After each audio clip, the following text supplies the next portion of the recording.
Hey, what's up guys, it's TechZoomer talking to you here. And in today's video, I want to talk about the iOS 17 again.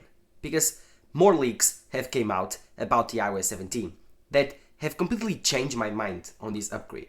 Before, I was only thinking that we were getting minor design changes, mainly to the control center and, of course, the health app. But no, now we are rumored so much more features. And I'm really excited to share with them with you guys. Because I think these are going to be some game changers for you. Of course, this upgrade will also be focused on performance and bug fixing. So don't worry, I think Apple will do a great job with iOS 17. Mainly because they need to. iOS 16 was too buggy for my liking and for lots of people, so I think Apple will fix it with iOS 17. So yes, if you are excited, drop a like down below, subscribe to the channel. Let's talk about the iOS 17, shall we? So, the first features we should expect on iOS 17 should be design changes, mainly on the control center. Yes, we should focus on a new control center, a completely redesigned control center. And you are probably thinking, why would Apple redesign the control center? This has been one of the most stable design trends on Apple forever. Like since iOS 7, I think, or iOS 10, Apple has kept the same design on the control center. And it has worked. They have not changed it because lots of people get used to it and they love it. But I think it makes sense to change the control center's design. I think now we should get a new look to iOS. I think iOS needs that fresh look that Android sometimes gets, but I think Apple needs to do so now because it will bring some new life to the iOS ecosystem. And yes, redesign the control center, something that is really useful, something that I use every single day, will have a huge impact on my life and probably your life too. So we are not sure how Apple will do it, and that's the great thing about software. We don't get enough leaks that it completely spoils the event and the surprise. No, we just get enough leaks that we get excited and to watch the event. And so a new control center should be expected. Together with this, we should also expect a new redesigned health app. This redesign should be really useful and really necessary because the health app right now is totally confusing, very information dense, but really disorganized. And so it's really difficult to see your trends, to see your stats, to see how you're at your health journey. Other than that, I think the health app is really useful on iOS, and I'm very excited to see what Apple can do. Other rumors also indicate that the health app should be coming to iPads. So finally Apple, finally doing something useful for the iPad Pro. Then we should also expect a new journaling app. This app will be introduced as something more than the Notes app. I think that the journaling app will be introduced for someone that likes to journal there every single day. For example, today, what did you do? What were your feelings when you did that? And so I think this will be more of your own diary. It's pretty cool, and finally Apple will venture on it. I think lots of third-party apps do it, but when Apple does it, lots of people will enjoy it. I think that a journaling app is really useful if you are doing a project and you wanna, for example, write down all your feelings during that project, how it's going, the bad things, the good things, and then at the end of your project you want to do an essay about your project. Now you have all of your feelings and all of your notes on one single way in a very organized timeline, while with Notes app you don't have that huge timeline organizing everything. So a journaling app makes total sense in my opinion. Then, keeping up with the redesign theme, I think Apple will also tackle the dynamic island in more ways than others. For example, I think they will create more useful things to put there. Dynamic Island was one of the best, not the best features on the iPhone 14 Pro. I think that the iPhone 14 Pro was a really good phone, mainly because Dynamic Island brought a new fresh of air to the front of the iPhone. Yes, this year with the iPhone 15, 15 Plus, 15 Pro and 15 Pro Max, all of these models will get Dynamic Island. And so it's really crucial that Apple nails the execution on Dynamic Island on iOS 17, because all of these devices and even more devices will be getting Dynamic Island. This needs to be more useful, do new things, and of course, be more active when you are using your phone. More interactive, more useful.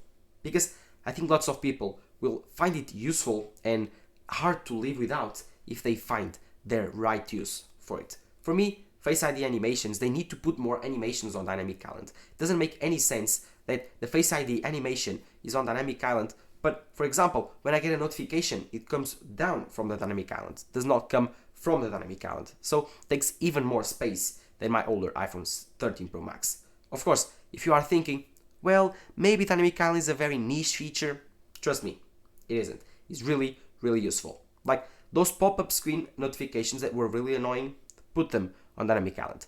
All of the notifications, drop-downs, any single thing that you receive on your phone should come from dynamic island. This needs to be your next action center or control center, or for example, some type of management part where you manage your iOS system without needing to interrupt your streaming experience or YouTube video, something like that. So dynamic island needs to be more active, stronger, and more useful on iOS 17.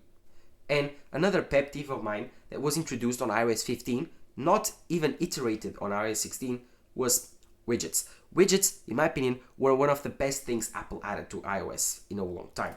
I love them, I use them every time, I have tons of them on my home screen, but I think they are poorly made. I think they are really good for what they do, showing information, but I think they should be more interactive, and that's where the leaks enter. I think this year we are getting interactive widgets, and this guys is a game changer. Imagine having your Tesla app to control your car, where you can just lock and unlock your car from your home screen. No need to open your app. Imagine having a music widget where you can skip songs, pause songs, choose another song just from the widget. No need to open the app. Yes guys, this is the future for iOS 17, and I couldn't be more excited. Other things could also be the weather widget being interactive, like changing cities, changing things up. The battery widget even being more interactive than it is right now.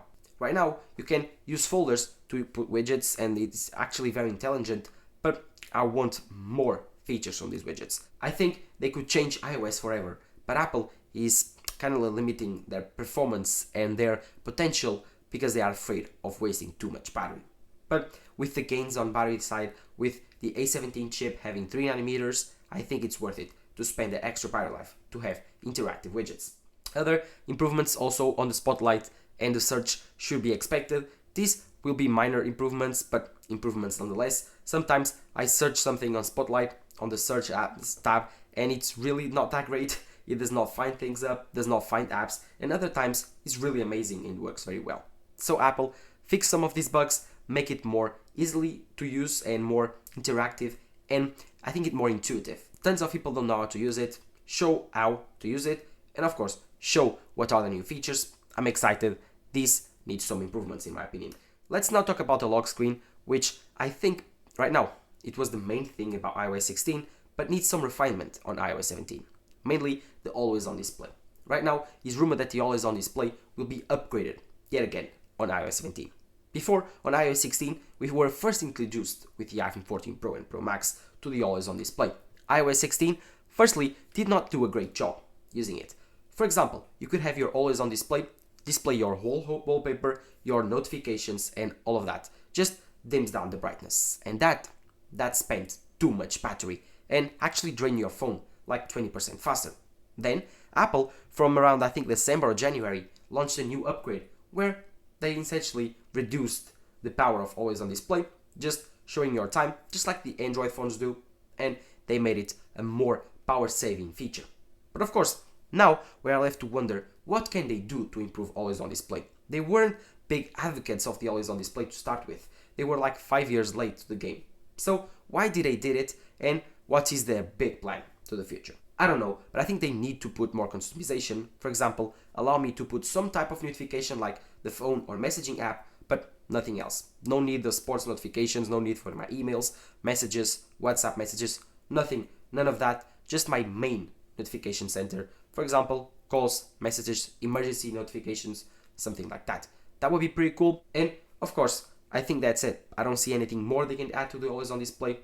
Maybe the progress bar for your Uber ride or the progress bar for your flight. I don't see anything that can add more to the always on display. The main thing was fixing the battery drain, and they did it on iOS 16. 3 things that I talked about, and they are not that big, are the app library folders. Now you could change the name. Right now they are optimized for the categories of your app. For example, those categories are social media, streaming videos, photography, games, all of that. Finances, they are divided by these categories of apps on the App Store. But if you want to customize them, if you want to change their name, you cannot. They are set in stone, and so I do believe that iOS 17, Apple changing this, is adding up more customization to iOS, which has been a current theme for the last few years, Apple adding more customization. And this is also seen on the wallet app customization that is about to happen and the flashlight adjustments. Before, the flashlight on the beginning was just a flashlight, no customization available. You cannot dim it down or turn it up. But later, on I think it was on iOS 12 or iOS 13, I'm not sure, Apple had the customization feature where you can slide up or slide down on a 4-level system. So first level, second level, third level, and fourth level. Now, according to leakers and Mark Gurman, I think, Apple is going to have a slider. Just like the volume button, you can slide down, slide up, and having more like customization for your flash. If you want like that 65% perfect flash, you can do it. And if you want that like 20%, 23% specific number, you can also do it. No stuck to 25, 50, 75, and 100% progress bar right now on the flashlight. But all of these changes are kind of minor. These are normal changes to the iOS 17. I think the bigger ones would be control center redesigns, of course the health app, which needs like desperately a redesign, and in my opinion the interactive widgets will also be incredible. The one thing they are not talking about, and my gosh Apple, I want to see it on the next upgrade, iOS 17, so desperately, is a new Pro camera for the iPhone.